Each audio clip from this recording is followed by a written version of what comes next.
मेरे को तत्व से जानकर तत्काल ही मेरे में प्रवेश हो जाता है, अर्थात अन्य भाव से मेरे को प्राप्त हो जाता है। फिर उनकी दृष्टि में मुझ वासुदेव के सिवाय अन्य कुछ भी नहीं है।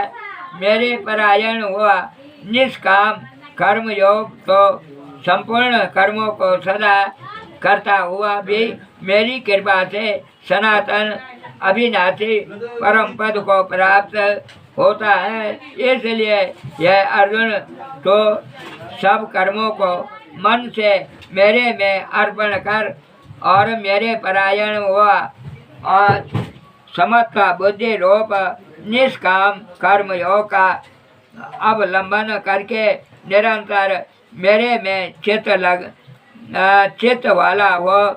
इस प्रकार तो मेरे को ही निरंतर मन वाला हुआ। मेरे कृपा से जन्म मृत्यु आदि सब संकटों से अनायास चढ़ जाएगा। यह यदि अहंकार के कारण मेरे वचनों को नहीं सुनेगा तो नष्ट हो जाएगा, अर्थात परमार्थ में भ्रष्ट हो जाएगा।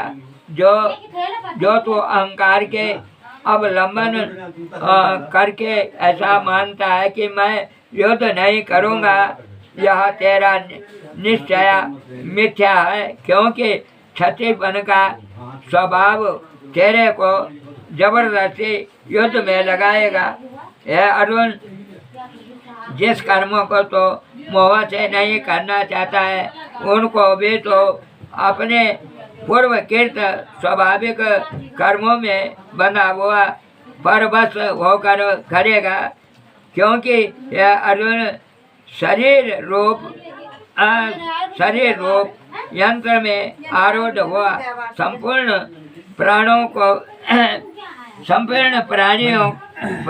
को अंतर्यामी परमेश्वर माया से उनके कर्मों के अनुसार भ्रमता हुआ और सब भूत प्राणियों के हृदय में स्थित। इसलिए यह भारत सब प्रकार से उन परमेश्वर को ही अनन्य शरण में प्राप्त हो और उस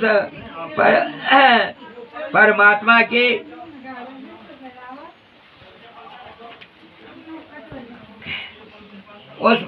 की कृपा से परम शांति को और सनातन परम धाम को प्राप्त होगा। इस प्रकार यह गोपनीय से भी अति गोपनीय ज्ञान मैंने तेरे लिए कहा है। इस रहस्ययुक्त ज्ञान को प्राप्त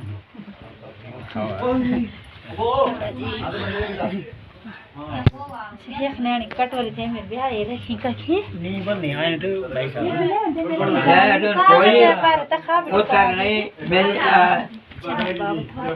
अच्छे प्रकार से विचार के फिर तो जैसा चाहता है वैसा कर।